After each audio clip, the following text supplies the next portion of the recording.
வணக்கம். நான் ஜோசியர் ஹரிதாஸ் பாரதி பேசுகிறேன். வேலூர் மாவட்டம் சத்துவாச்சேரியில் ஜோசியராக இருக்கேன். என்ன விஷயம்னா, இப்போ குரு பயிற்சி இப்போ 2026 எப்போ, என்னென்ன எந்த டைமில் வரப்போகுது, யார் யாருக்கெல்லாம் என்னென்ன பலன்கள் வரப்போகுது அப்படின்ற ஒரு விஷயத்துக்காக நம்ம ரகுராம் அண்ணன் கேட்டிருந்தார். அதை பற்றி சொல்லுங்கன்ட்டு, அதுக்காக my India my people channel மூலிமா இதை பற்றி சொல்லலான்னு ஒரு பதிவு இது. இந்த 2026 வருஷத்தில் குரு பயிற்சி எப்போ வருது அப்படின்றப்போ, திருக்கணிதப்படி நாங்களாம் திருக்கணிதை ஃபாலோ பண்ணுற ஆள் தான். திருக்கணித பஞ்சாங்கப்படி எப்போ வரார் அப்படின்றப்போ 1/6/2026 காலையில் 8:11 குரு பயிற்சி ஆகிறார். திரும்பவும் சொல்கிறேன், தெளிவாக புரிஞ்சுக்குங்க. 1/6/2026 காலை 8:11 மணிக்கு குரு பயிற்சி ஆகிறார், மிதுனத்திலேருந்து கடகத்துக்கு. இது 12 வருஷத்துக்கு ஒரு வாட்டி குரு பயிற்சி ஒரு ராசிக்கு வருவார். இப்போ 12 வருஷத்துக்கு ஒரு வாட்டி குரு உச்சமாகிறார். கடகம்ன்றது குருவுடைய உச்ச வீடுன்னு சொல்லுவோம். நீச்ச வீடு பார்த்திங்கன்னா மகரம். ஒரு கிரகம் எங்கே உச்சமாகுதோ அதுக்கு 7வது வீட்டில் நீச்சமாகும். இது ஒரு ரூல். அப்போ கடகத்துக்கு வராரு. புனர்பூசம் 3ஆம் பாதத்திலிருந்து புனர்பூசம் 4ஆம் பாதத்து உள்ள நுழையிறப்ப 4ஆம் பாதம் கடகத்தில் இருக்கும். இது 1/6/2026 காலை 8:11 மணி அளவில் பயிற்சி ஆகிறாரு திருக்கணிதப்படி. சரி, இன்னொரு வாக்கிய பஞ்சாங்கம்னு சொல்கிறாங்களே, அது என்ன அப்படின்றப்போ கொஞ்சம் ஒரு 5 நாள் முன்னாடி வந்துடுறார். எப்படின்னா 26/5/2026, திரும்பவும் சொல்கிறேன், 26/5/2026 11:05 காலையில் பயிற்சி ஆகிறார். இதே மாதிரி தான் புனர்பூசம் 3ஆம் பாதம் 4ஆம் பாதத்துக்கு வர்றதா அவங்க சொல்கிறாங்க வாக்கிய பஞ்சாங்கப்படி. கிட்டத்தட்ட ரெண்டுமே திருக்கணிதம் வாக்கியம் ரெண்டுமே ஒன்று தான். பலன் சொல்கிற ஜோசியருடைய மதிநுட்பத்தை பொறுத்தும் அவருடைய திறமையை பொறுத்தும் தான் பலன் வெளிப்படுமே கண்டி பஞ்சாங்கத்தினால வித்தியாசம் கிடையாது.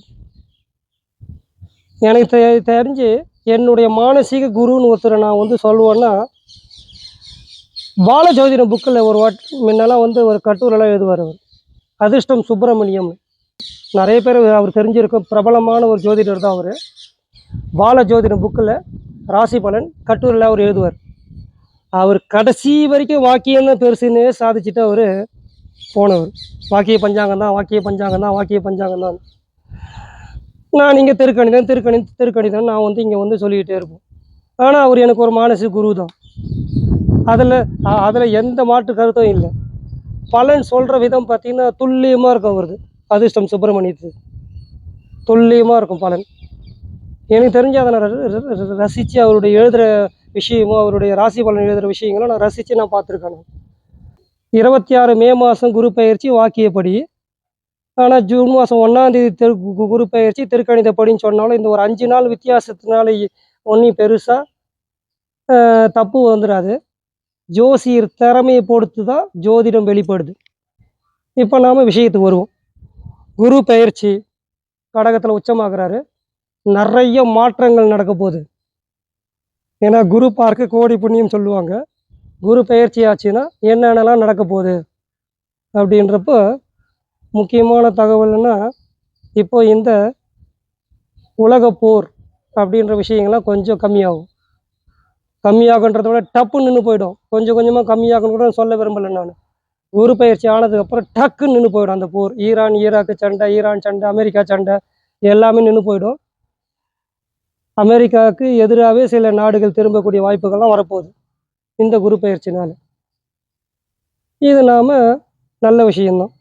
நமக்கும் பொருளாதார ரீதியாக முன்னேற்றம்லாம் தேவை இல்லையா? அதுக்காக இதுக்கு அடுத்தபடியாக குரு பயிற்சினால் இந்த தங்கம் வெள்ளி விலை கொஞ்சம் ஏறதான் செய்யும். அது நாம் யதார்த்தத்தை ஏற்றுக்க வேண்டிய ஒன்று தான். இது ஒன்று. அதுக்கப்புறம் நல்ல மழை பொழிவு இருக்கும், நல்ல சுபிட்சம் வரும், விவசாயிகளுக்கு ஒரு சந்தோஷம் ஏற்படும், தானியங்கள் உற்பத்தி அதிகமாக விளையும். இந்த விஷயங்கள்லாம் குரு பயிற்சினால் நடக்க போகுது. இதுக்கப்புறம் பொதுவாக ஒரு மகர ராசியை பார்க்கறதுனால 7ஆம் பார்வையாக மகர ராசியை அவர் பார்க்குறாரு. அப்போது இந்தியாவுக்கு பார்த்திங்கன்னா பொருளாதார ரீதியாக பெரிய முன்னேற்றம் கொடுக்க போகுது. வெளிநாட்டிலேருந்து வரக்கூடிய தொழில்கள் நிறைய இங்கே வந்து இறக்குமதி ஆகும். நிறைய அந்நிய செலாவணி முதலீடெல்லாம் அதிகமாக போகுது. இந்தியாவுக்கே ஒரு பேரும் புகழும் கிடைக்கக்கூடிய ஒரு முக்கியமான ஒரு கண்டுபிடிப்பெல்லாம் இந்தியாவிலேருந்து வரப்போகுது. அது வந்து விண்வெளி துறையா, இல்லை பொருளாதார துறையா, இல்லை பசுமை புரட்சியா அப்படின்றத பொறுத்து தான் நம்ம பார்க்கணும். ஏன்னா அந்த அளவுக்கு துல்லியமாக சொல்லக்கூடிய அளவுக்கு இன்னும் ஜோதிட துறையில் நாமெல்லாம் வளரலன்னு தான் சொல்லணும். ஆனால் ஒரு பேர் சொல்லக்கூடிய அளவில் ஒரு விஞ்ஞான வளர்ச்சியில் இந்தியாவுக்கு ஒரு பேர் இப்போ வரப்போகுது. இது வந்து குரு பயிற்சிக்கு உண்டான பொது பலன். இப்போ குரு வந்து கடகராசிலேருந்து 5ஆம் பார்வை, குருவுக்கு 5, 7, 9 பார்வை உண்டு. அப்போ 5ஆம் பார்வையாக விருச்சிக ராசி பார்க்குறாரு. இதுக்கு அடுத்தது மகரத்தையும் பார்ப்பார். இதுக்கு அடுத்தபடியாக மீனத்தையும் பார்ப்பார். மீனம் வந்து சொந்த வீடு அவருக்கு. 5, 7, 9 பார்வை குருவுக்கு உண்டு. இப்போது இவர் எந்தெந்த ராசிக்கு எப்படி எப்படிலாம் பலன் கொடுக்க போகிறார் அப்படின்றத பற்றி ஒரு ராசிக்காக நாம் இப்போ வந்து பார்த்துடலாம். கும்பத்துக்கு வந்து குரு பயிற்சி பலன்கள் என்ன பண்ண போகுது, 2026 என்ன பலன் கொடுக்க போகுது அப்படின்றப்போ இது ஒரு நெருக்கடியான இடம் தான் சொல்லணும் நாம் குருவை. மகரம் சிம்மம் கும்பமணி சிகர கோபுரம் கட்டி வாழ்வாங்கன்னு ஒரு பழமொழி இருக்குது.